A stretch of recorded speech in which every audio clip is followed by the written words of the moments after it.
following is an exclusive presentation of News Radio KMAN, your home for K-State athletics. It's game time. This is The Game on News Radio KMAN.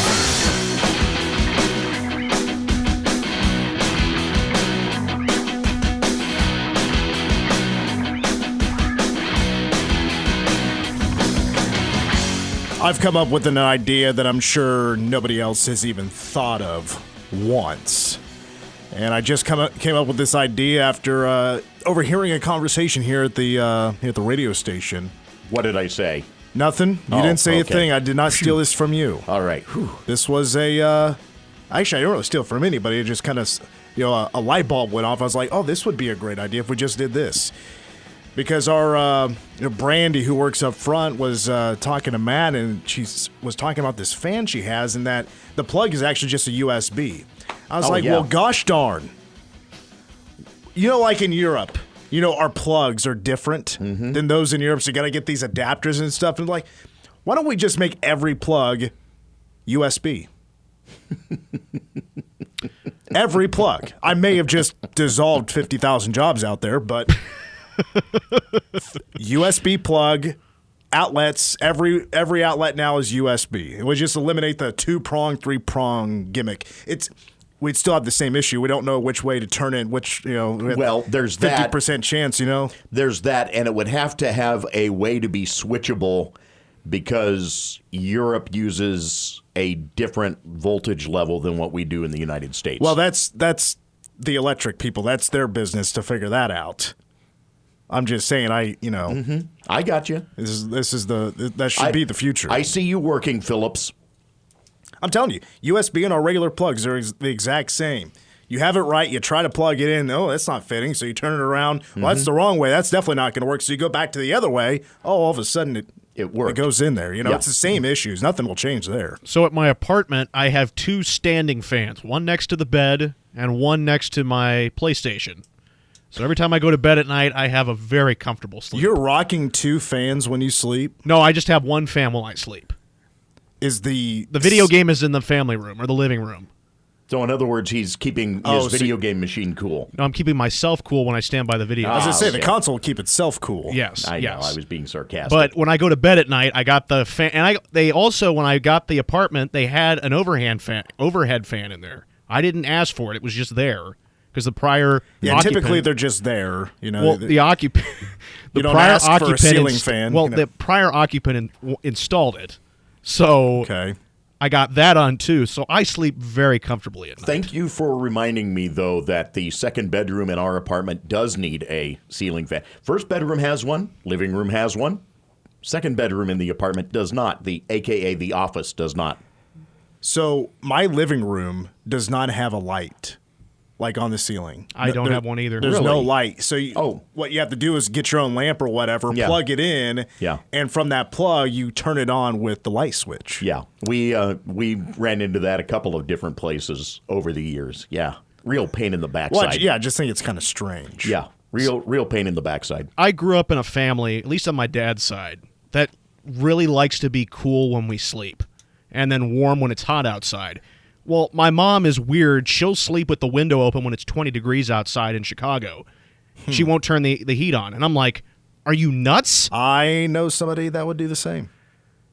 Those people are the worst. I love my mother to death, but God, they're the worst. I honestly don't mind it sometimes. It just depends on, the situation, Okay. The body's running a little bit warm. You open a window for a little bit, let it cool off in there, then it gets really cool. I love a cold room.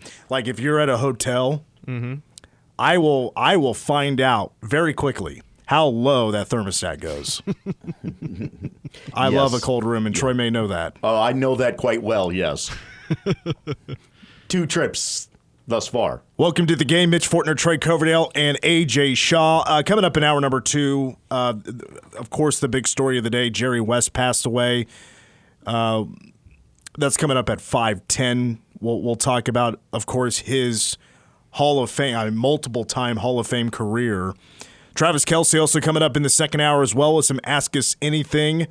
But guys, Y'all know what today is, right? It's Wednesday, and you know what that means.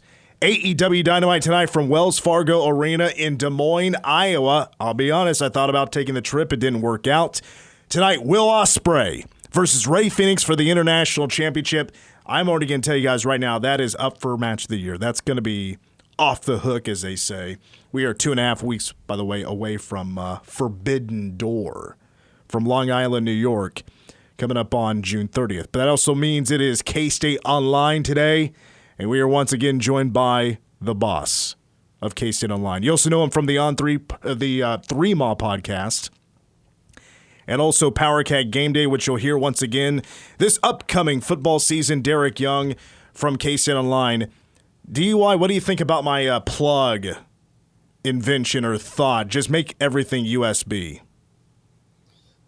I would like something to be universal instead of having to have like a different port for like every different thing that you might use in life. Like, and I also hate like the iPhone basically changes their power plug-in like once every 3 years, and so then you have to get a new cord or a different adapter. It's just all annoying. Now that wasn't you at Great American Ballpark last night. Well, I know you're a big Reds fan, but that wasn't you. I'm sure you wouldn't do something like that. No, well, I can't do a backflip. Oh yeah, I forgot about the backflip. I just kept watching the guy get tased. I was like, that was a first for me, watching somebody get tased on the field. I'm just curious, did you see that DY actually got roasted pretty good on the artist formerly known as Twitter? No, I did not. About not being at the baseball game. Oh. Or essentially the fact that he wouldn't be covering a baseball game. It was a fair play. Okay. Hey, sometimes we get got. Sometimes we get got on social media. It happens to me once in a while. Yeah, you took that one well. Yeah, well, when you get dunked on, sometimes all you can do is take a bow. Yeah, acknowledge and move on. All right, let's. This is obviously a very important time for recruiting. Football, basketball, Jerome Tang trying to wrap up this recruiting class for the 24-25 season. Coleman Hawkins just recently visited, and it was it was maybe a day or two after he visited K-State. The word got out of Baton Rouge that he was going to be visiting Coach McMahon and LSU this upcoming weekend. So I guess we just wait and see until that gets done. Where are you at right now on Coleman Hawkins, who's the number one recruit left out of the transfer portal that would be such a great fit for the last piece, the 13th scholarship for Jerome Tang? I mean, right now, where is K-State in position of landing Coleman Hawkins?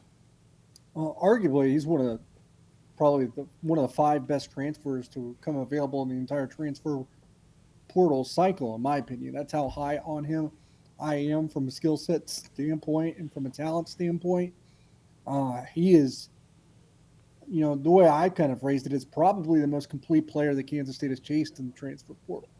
I think they've chased more explosive offensive players probably, and Khalif Battle comes to mind in that respect. And they've probably chased more game-ready post at the 5. Not that Hawkins would have played the 5 anyway, but Clifford Amori is another one that comes to mind. But I mean, K-State is squarely in contention. I would even probably call them the leader in the clubhouse at this point for Coleman Hawkins. It seems like a process where he's being pretty thorough. I would say that. Although he did just withdraw his name from the NBA draft not too long ago. Kansas State, the only visit he's taken so far. Obviously, there's the report of the LSU visit, and I think that was from On3. I just don't – I think that LSU visit is possible, but I think it's far from a certainty. At the same time, I do think K-State is still weighing other options, which I also just released. They've been talking to Cannon Catchings, who's a high school prospect in the class of 2024. That asked out of his, national letter of intent with Purdue. So he's going through his recruitment really quick all over again before he arrives on campus somewhere. I think Kansas State's in contention there. I think, it sounds like Arthur Kaluma is going to make a visit to Villanova, or at least that's one that might be taken. But he still is keeping K-State on his list of options, and I think K-State's still keeping him on their list of options. Yeah, Cannon Catchings from Overtime Elite. That's out of Indianapolis, Indiana. Small forward, 6'9", 200. Yeah, you're right. Out of his national letter of intent at Purdue. He's a 4-star kid. Does make things really interesting when his story pops up, and now K-State potentially in the running for a player like that. You know, the Arthur Kaluma, when I read your article, DY, before we jumped on here, I was a little surprised that you brought his name up because he was, just from what I read, was linked to Memphis. Like, that felt like a very strong possibility. Has that changed? Yeah, from what I have gathered, it's been inferred to me that Memphis stepped away from that one. Okay. I don't know if that's something that is still in the cards. The only two schools I've really heard connected have been Villanova and if you were to return to K-State. Speaking with Derek Young from K-State Online, was there a player out of that group of three that you would prefer? Is it still Coleman Hawkins? Yeah, it's Hawkins. For me, I don't think it's particularly close. Yeah. But I will say that the Catchings thing is interesting just because, you know, the only freshman you're adding is David Castillo. So maybe it'd be nice to have another. And especially since I'm not sure what they're going to sign high school-wise in the class of 2025. It doesn't seem like there's a lot in the works yet. So Catchings would be intriguing to me. But Hawkins, I think, is one of the best players to enter the transfer portal this cycle. And there's no way I would want to pick one of those two over him. I've asked this question to our past K-State Online guests. That includes Drew Galloway and Mason Voth, and I'll ask you the same. You know, just taking Coleman Hawkins out of the equation and taking a look at the 12 that K-State has scholarship players signed up, ready to go, and play for Jerome Tang next year. What's the word you would use to describe this class from good, great, elite? What would you say? Yeah, that's a good question. I would say a considerable step. I know you're looking for one word. I don't know what the one word is, but a considerable jump up from last year, in my opinion, because I don't think that they had a big that was ready to come in and do the things that Ugonna Onyenso is capable of doing. I don't think they had a guy like a Chore that is capable of doing what a Shore will probably do for K-State this year. Maybe that was supposed to be Naquan Tomlin, but obviously he was not available. And I think in ways, Doug McDaniel is probably a better fit for the role that he's going to have at K-State than Tyler Perry was, because he was kind of thrusted into something, you know, that wasn't necessarily his bread and butter. So I think the roster construction is better, and I think there is more talent. Speaking with Derek Young from K-State Online, let's take our break, and when we come back, we'll continue on with DY, and we'll get into football talk. Are the Cats done in the transfer portal? His take on Martell Jackson becoming a Cat, as K-State now has kind of caught some heat with some, as in that's good heat. They got some momentum with Derby High School. And speaking of the heat, how hot is K-State football recruiting about to really get? We'll talk about that with DY when we come back on The Game. You're in the game on News Radio KMAN.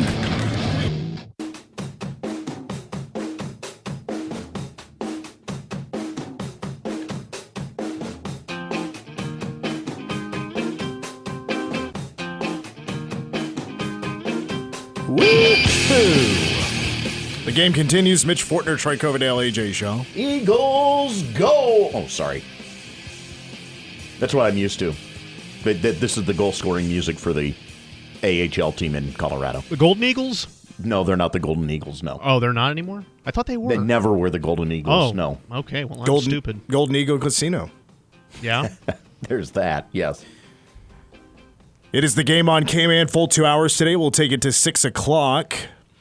We continue on our conversation with Derek Young from K-State Online, who joins us here on the show via the Zoom or whatever we use these days.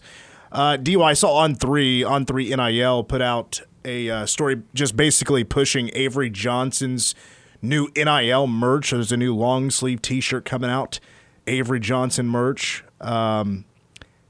I'm curious, do you own, and I think I maybe asked you before, but a good chance to catch up on this. Do you own any K-State player merchandise? Player merchandise? I do not believe so, no. I, at Dillon's one day, found just a rack of shirts.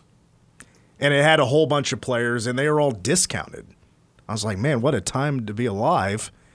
And Deuce Vaughn, I have a Deuce Vaughn shirt, which I should. I mean, he's hashtag my boy. An Adrian Martinez long sleeve gray, which is a really cool shirt. It's a lot like what Avery Johnson is putting out now. By the way, averyjohnsonshop.com. Give him a little plug there. And I only have one basketball shirt, Desi Sills. That's the kind of impression he made on me. I have a Desi Sills jersey shirt in my closet. A jersey. All right, we're back with DY from K-State Online. Let's get into a little bit of football conversation as there's been a lot of action at K-State Online about what's been going on the last couple of weeks with camps taking off and that 2025 class continuing to grow. Let's first, though, touch on the transfer portal. Last time we chatted, DY, a couple of additions been made. Corner Jordan Dunbar from Rice is coming to K-State, and so is offensive lineman Colin Truitt from UT Chattanooga. I thought before Truitt that maybe K-State would be done. It was just kind of quiet there after Jordan Dunbar. So what's your thoughts on that now? Is K-State done with the portal? Could there be another cat coming? What's your thoughts? I think they should be done. I think they're either at 85 or pretty dang close to it in terms of the scholarship count. Jordan Dunbar gives them a little, more insurance at the cornerback spot, a little bit more depth there. Because if not him, you were probably going to be counting on guys that just haven't played a lot of football yet or not a lot of college football at all. Like a Donovan McIntosh or a Nigel Thomas who's kind of going through, off-season recovery from an injury as well. So Justice Clemens will probably be a backup cornerback, but I think Dunbar, they brought him in to compete for a similar role, and he'll probably be between him. I mentioned Justice James, not Justice Clemens anymore, but also the guys they brought in a year ago that they like, and McIntosh and Nigel Thomas. Colin Truitt, another offensive line transfer, this one from UT Chattanooga, was a 4-year starter at the FCS level, a 2-time all-conference selection as well. Both offensive line transfers coming from the FCS. Easton Kilty as well, who was basically the starting left tackle all spring after transferring in from North Dakota. So, Kilty kind of gave them that versatile offensive lineman that is going to be a presumed starter for Kansas State this year. I think Truitt gives them a little bit more boost in terms of depth on the interior of the offensive line. Troy, may need to bring you into this one, and maybe even AJ, because I guess that's not maybe a little bit closer to Chicago than Manhattan, Kansas. But Colin Truitt played ball at UT Chattanooga. UT Martin is the first team coming in on August 31st. I mean, do you think there's a rivalry aspect? Do you think for Colin Truitt there's some bad blood when UT Martin rolls into town? He's going to play his best game ever once he gets on the field. I don't know that it would be that much of a rivalry to do that, especially when he's heading to the field as a Wildcat. AJ, look that up. Find out any information if there's a rivalry between UT Martin and UT Chattanooga. See if they just hate each other. And also the name of the trophy they play for if they have one. I'd be very interested to know. So they haven't played since 2018, funny enough.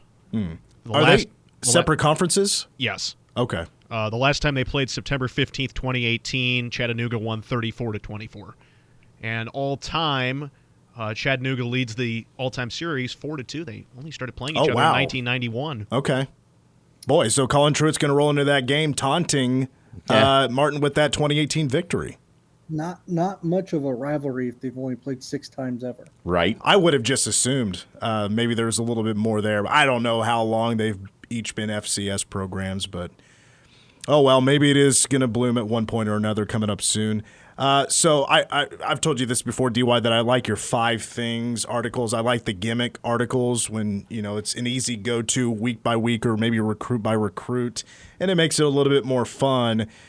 And you did an article recently, I think it was either today or yesterday, about Martell Jackson, the corner from Derby that is committed to K-State. First in-state recruitment for the 2025 class. So not the whole article, of course. A little teaser here, a little promotion. A couple of things that stand out to you about why K-State is taking a chance on Martell Jackson.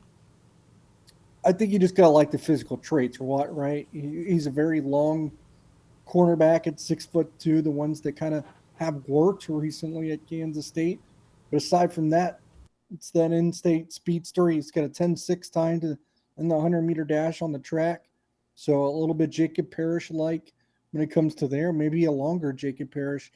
And, something I brought up, and I don't know if this is going to turn out to be anything. It could be nothing, but Kansas State's had a long line of history of a lack of success when it comes to anybody from Derby, and which is a little unfortunate because, one, obviously a K-Stater coaches Derby and Brandon Clark, but two, I don't know that there is another high school in the state of Kansas, and you can probably tell me if I'm wrong, that produces as much Power 4 talent year in and year out than Derby. It seems like they at least have one guy every single class. So it's a place where you want to have a really good recruiting foothold in, and they've just had unfortunate luck when it comes to Derby for whatever reason.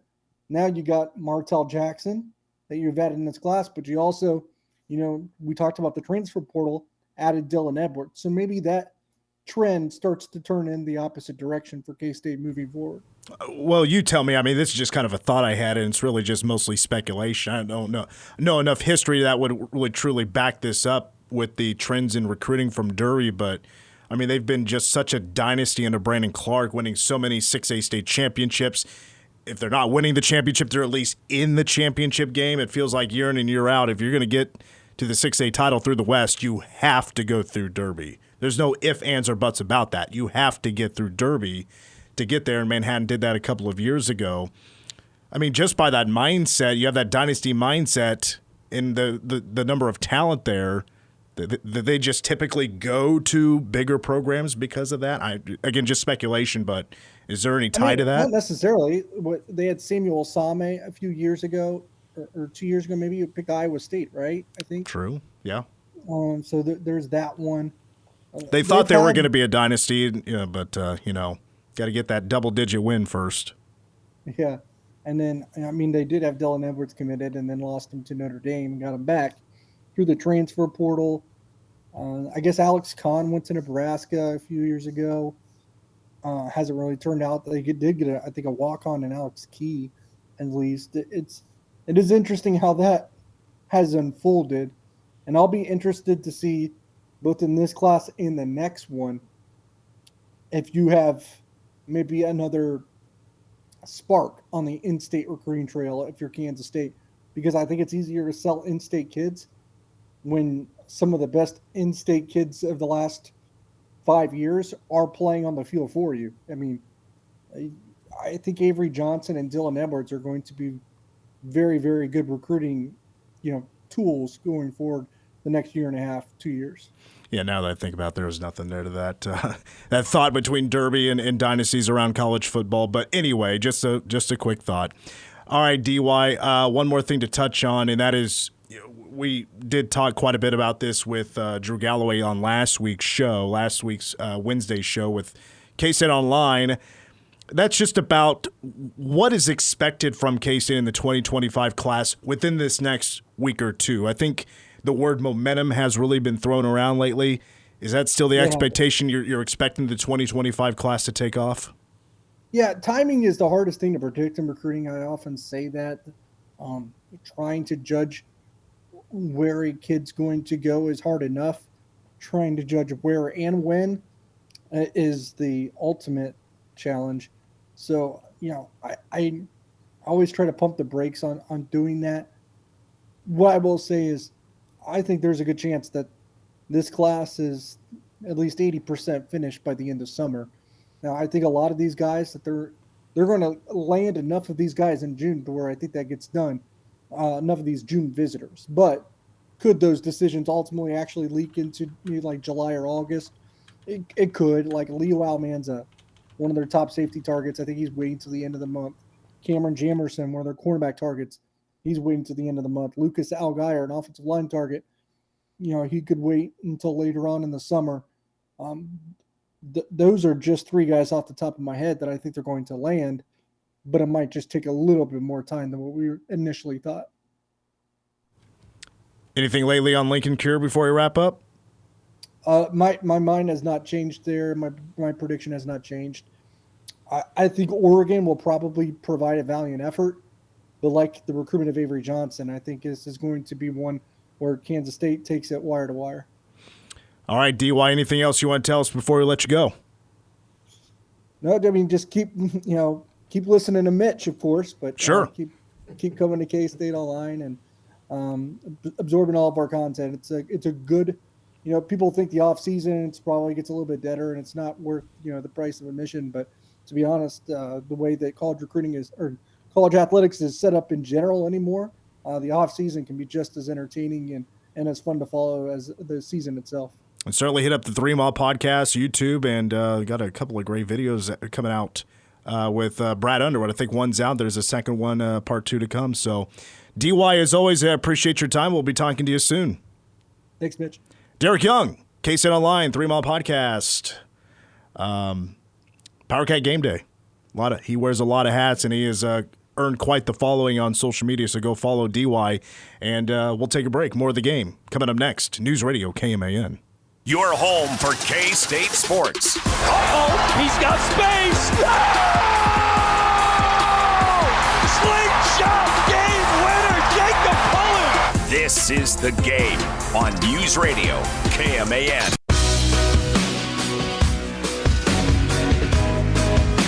All I'm saying is, like, if you're like in Oklahoma or an Alabama, in Oregon, and Derby has one of those great players in the nation that wants to play college football, you have the pitch. We barely lose, you barely lose. You want to be a winner, you come to a winner. Right.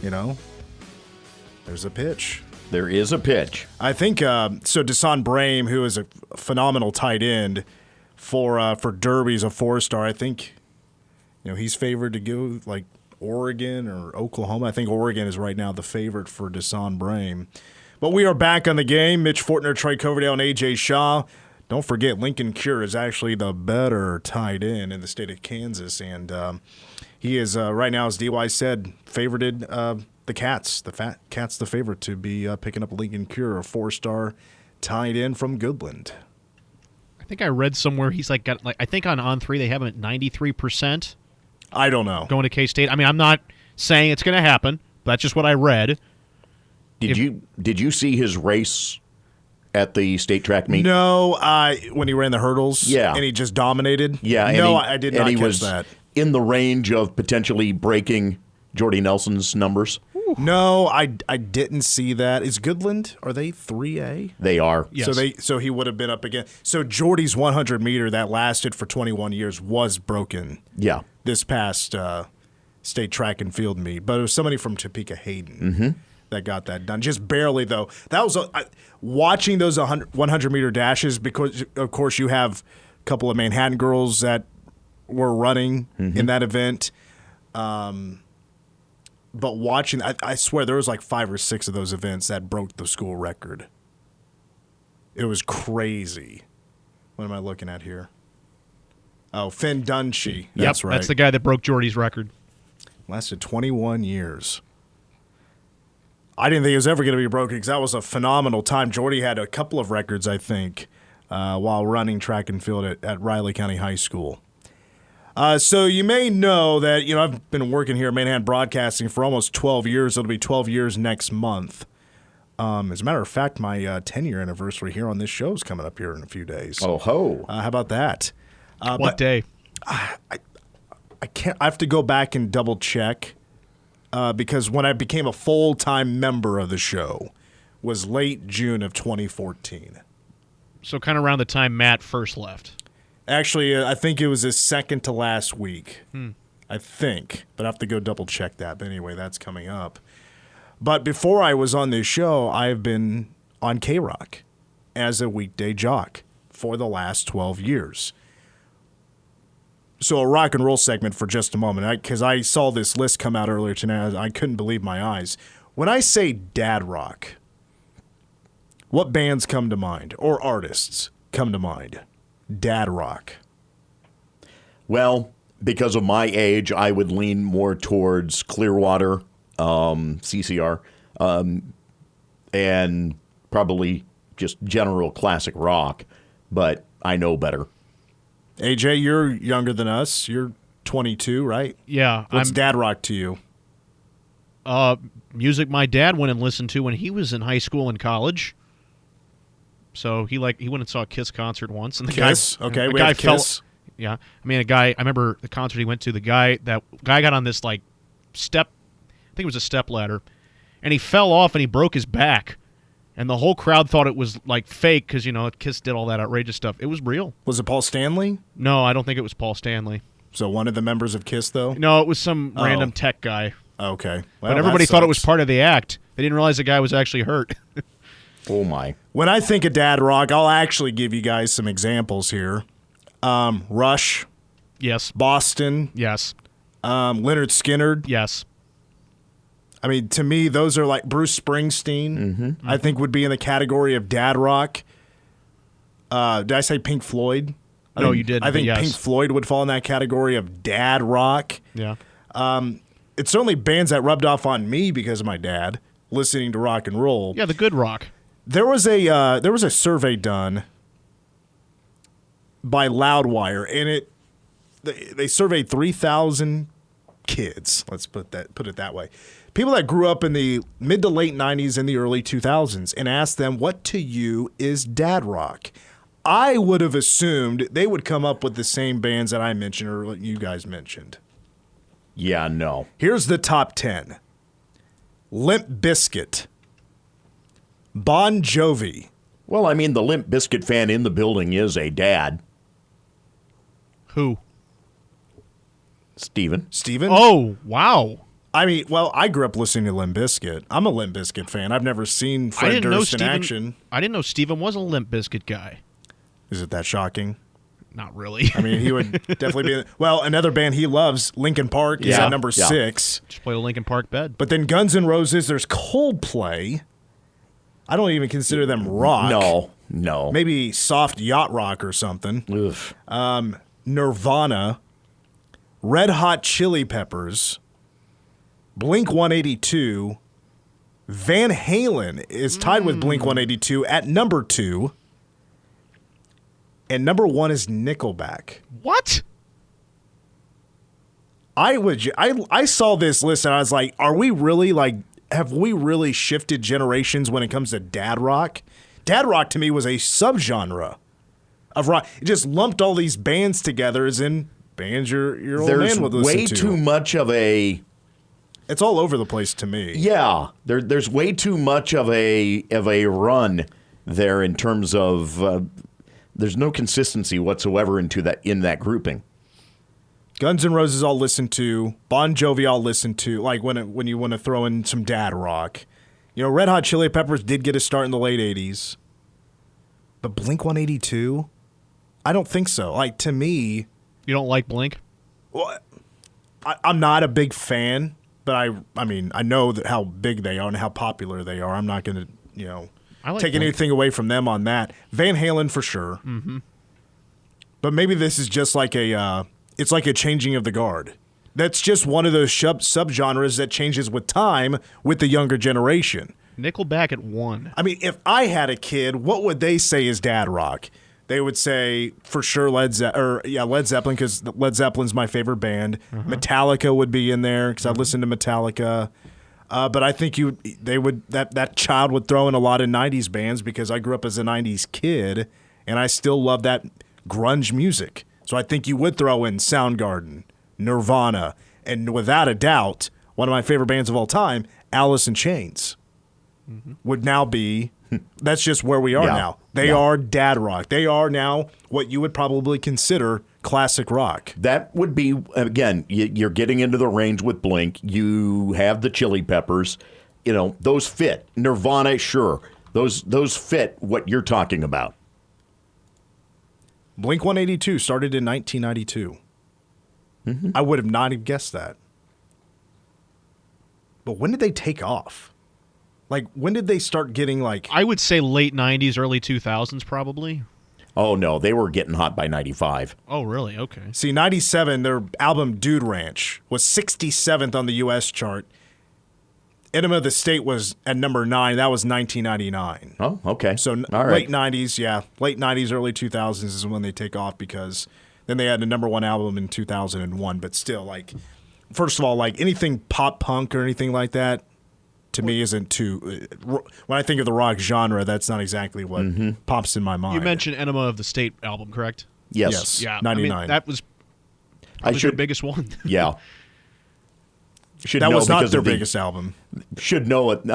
Just the infamous cover alone. Yeah. Well, maybe it was, actually, because I'm looking at the record sales. It just didn't peak as high on the album chart. Anyway, this is a John Kurtz segment. If next time we have John on, we'll talk some Blink-182 maybe, because this is his favorite band of all time.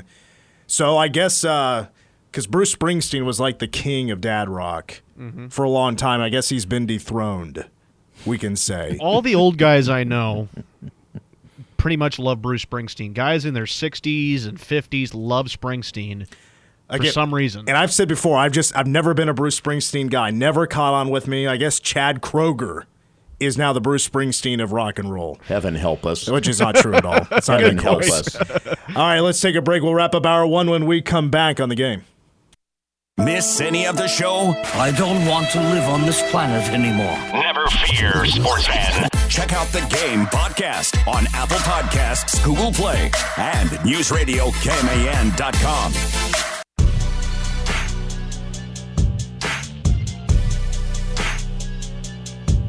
Yesterday, I had to get something off my chest about how un-American it is to not have Joey Chestnut in the Nathan's hot dog eating contest. I do. Sorry about that. There in the audio bin, there is Rich Shea of Major League Eating commenting on how this isn't a ban, quote unquote.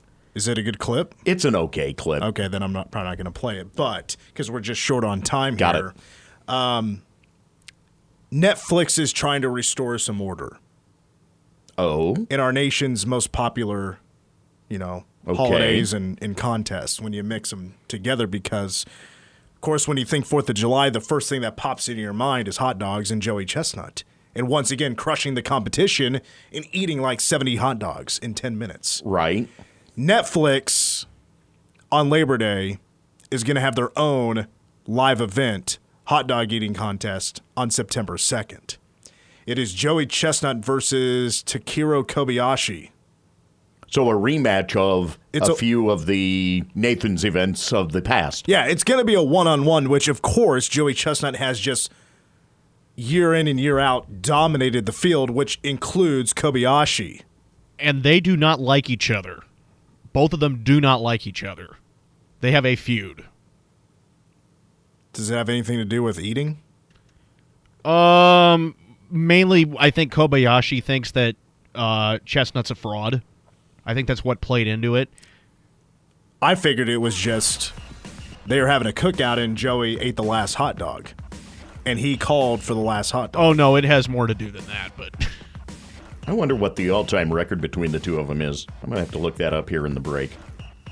My guess is Joey Chestnut 16, Kobayashi 0.